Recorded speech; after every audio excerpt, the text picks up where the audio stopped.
श्री परमात्मने नमः। हरिवंश पुराण अध्याय 8। नमस्कार दर्शकों, आज का अध्याय बहुत ही महत्वपूर्ण और विशेष है क्योंकि आज हम समझेंगे अपने हिंदी तिथि पत्र को। जी हाँ, यानी कि हिंदू कैलेंडर को। कैलेंडर एक अंग्रेजी शब्द है। हिंदी में इसके कई अर्थ होते हैं। पंचांग के अलावा इसे पत्रा, तिथि पत्र और जंत्री भी कहते हैं। आज के अध्याय में ऋषि वैशंपायन जी राजा जन्मेजय को युग, वर्ष, महीने, सप्ताह, दिन और रात का समय कैसे मापा गया है यह समझाएंगे। तो चलिए समझते हैं अध्याय 8।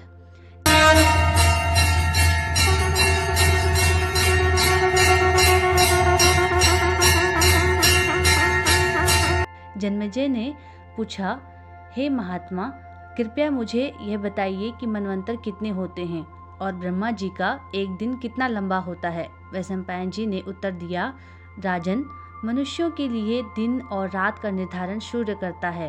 अब मैं तुम्हें समय की गणना के बारे में बताता हूँ। 15 निमेष मिलकर एक काष्ठा बनती है, 30 काष्ठाएं मिलकर एक कला बनती है और 30 कलाएं मिलकर एक मुहूर्त होता है। 30 मुहूर्त मिलकर मनुष्य का एक पूरा दिन और रात 24 घंटे बनते हैं। इन्हीं दिन रात्रियों के आधार पर चंद्रमा और सूर्य की गति होती है। शास्त्रों में भी यही समय की गणना बताई गई है। 15 दिन रात्रियों का एक पक्ष होता है, जैसे कि शुक्ल पक्ष और कृष्ण पक्ष। 2 पक्ष मिलकर एक मास यानी कि महीना बनाते हैं। 2 महीना मिलकर एक ऋतु बनती है। 3 ऋतुएं मिलकर एक अयन होता है और 2 अयन मिलकर एक वर्ष यानी कि साल बनता है।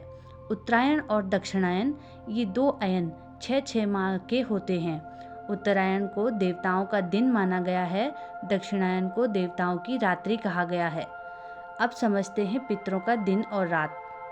मनुष्यों का एक महीना यानी कि दोनों पक्ष पितरों का एक दिन रात माना जाता है। अमावस्या की ओर बढ़ते समय को कृष्ण पक्ष कहा जाता है, यह पितरों का दिन है, और पूर्णिमा की ओर बढ़ते समय को शुक्ल पक्ष कहते हैं, यह पितरों की रात होती है। इसलिए श्राद्ध कृष्ण पक्ष में करना उचित माना गया है। जन्मेजय, अब ब्रह्मा का दिन और रात समझो। ब्रह्मा का एक दिन 1000 चतुर्युगों के बराबर है। इसे एक कल्प कहते हैं। जब यह दिन समाप्त होता है तब ब्रह्मा की रात शुरू होती है, जो फिर से 1000 चतुर्युगों के बराबर होती है। इस रात में पूरी पृथ्वी, पर्वत, वन आदि सहित जल में डूब जाती है। जब ब्रह्मा की रात खत्म होती है तब सृष्टि का नया चक्र शुरू होता है। मनुष्यों का जो एक संवत्सर होता है वही देवताओं का एक दिन रात कहलाता है। उत्तरायण देवताओं का दिन और दक्षिणायन देवताओं की रात्रि है, ऐसा विद्वानों ने कहा है। देवताओं के 10 वर्ष मनु का एक दिन रात होता है और ऐसे 10 दिन रातों का एक पक्ष मनु का होता है। 10 पक्षों का एक महीना और 12 महीनों की एक ऋतु होती है। 3 ऋतुओं का एक अयन और 2 अयनों का एक संवत्सर मनु का होता है। ऐसे 4000 वर्षों का एक सतयुग होता है और 4 वर्षों का संध्याकाल और 4 वर्षों का ही संध्यांश होता है। 3000 वर्षों का त्रेतायुग होता है और 300 वर्षों का संध्या तथा संध्यांश काल होता है। 2000 वर्षों का द्वापर होता है और 200 वर्षों का संध्यांश होता है। 1000 वर्ष का कलयुग होता है तथा 100 वर्षों का संध्यांश होता है, ऐसा विद्वान कहते हैं। यह जो दिव्य 12000 वर्ष युग की संख्या बताई गई, इसी को एक युग समझो। सतयुग, त्रेता, द्वापर, कलयुग, ये चारों मिलकर चतुर्युगी हुआ।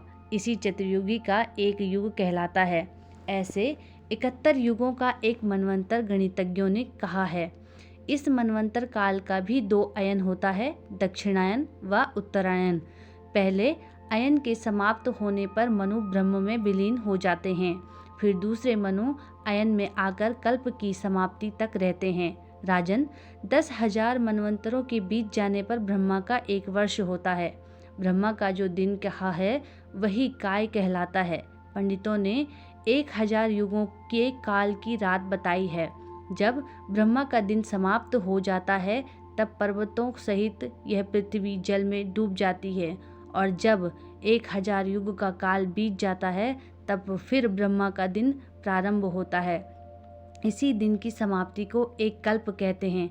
यह 71 युगों का कृत त्रेता सहित जो वर्णन बताया गया है वही मनवंतर कहलाता है। राजा जन्मेजय, मैंने जिन कीर्तिवर्धक 14 मनुओं के बारे में बताया था, वेदों और पुराणों में इनका वर्णन है। ये प्रजाओं के स्वामी हैं और इनका कीर्तन धन्य है। मनवंतर के बीतने पर संहार होता है, साथ ही प्रलय के बाद फिर सृष्टि होती है। मनवंतरों का वर्णन तो मैं सैकड़ों वर्षों में भी नहीं कर सकता। हे भारत, मनवंतर के बीच में कभी कभी प्रजाओं का संहार तथा उनकी पुनः सृष्टि होती है, ऐसा सुना जाता है। उस समय देवता एवं महर्षि गण अपने तपस्या, ब्रह्मचर्य, वेद पाठ तथा संयम के बल पर स्थूलभूत शरीर से विद्यमान रह जाते हैं। 1000 युग पूरे होने पर कल्प समाप्त हो जाता है। फिर सब प्राणी सूर्य के तेज से जल जाते हैं और ब्रह्मा को आगे कर सूर्य सहित सब देवता उस अच्युत क्षेत्रज्ञ अजन्मा देव योगेश्वर योग रूप व्यापक हरि में विलीन हो जाते हैं, जो कल्पांत में सब प्राणियों को उत्पन्न करने वाला अव्यक्त निरंतर विद्यमान देव हैं। उसी से यह सारा ब्रह्मांड उत्पन्न होता है। जब यह सारा जगत जल में निमग्न हो जाता है तो रात हो जाती है। तब नारायण ब्रह्मा के हजारों वर्षों तक सोते हैं, जिसमें ब्रह्मा भी निद्रा योग को प्राप्त होकर सोते हैं, उसे रात कहते हैं। वह रात 1000 युगों की होती है। जब लोग पितामह ब्रह्मा जागते हैं तो फिर से सृष्टि की रचना का विचार मन में करते हैं। वह सृजन विचार पहले के कल्प की ही तरह होता है। उसमें देवताओं में कोई परिवर्तन नहीं होता है। भेद केवल यही है कि देवता दिखाई नहीं पड़ते और सृष्टि रचना होने पर दिखाई देने लगते हैं। जन्मेजय, सूर्य की किरणों द्वारा जो जीव भस्मीभूत हुए थे, देवता, ऋषि, गंधर्व, पिशाच, सर्प तथा राक्षस, ये फिर से उत्पन्न होते हैं। जैसे ऋतुओं का समागम होने पर उनके नए नए प्रकार के चिन्ह दिखलाई पड़ने लगते हैं, वैसे ही ब्रह्मा की रात समाप्त होने पर कई तरह के जीव दिखाई देने लगते हैं। ब्रह्मा निद्रा योग से निकलकर मनुष्य, देवता व ऋषियों का फिर निर्माण करने लगते हैं। जो अपने स्वभाव धर्मों को छोड़कर ब्रह्म में लीन हो जाते हैं, वे दोबारा होने वाले युग में उत्पन्न नहीं होते। समय की संख्या के विभाजन में कुशल ईश्वर व्यापक भगवान सहस्त्र युगों का दिन और रात बनाकर इसी क्रम योग से प्राणियों की सृष्टि एवं संहार बार बार किया करते हैं।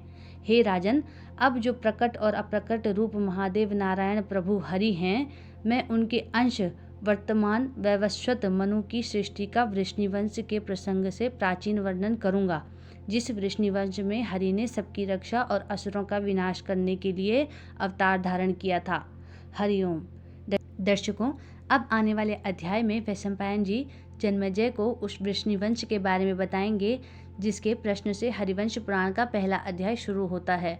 तो क्या है वृष्णिवंश की कथा, जानने के लिए बने रहें सत्य सनातन ज्ञान पर। वीडियो देखने के लिए आप सभी का धन्यवाद।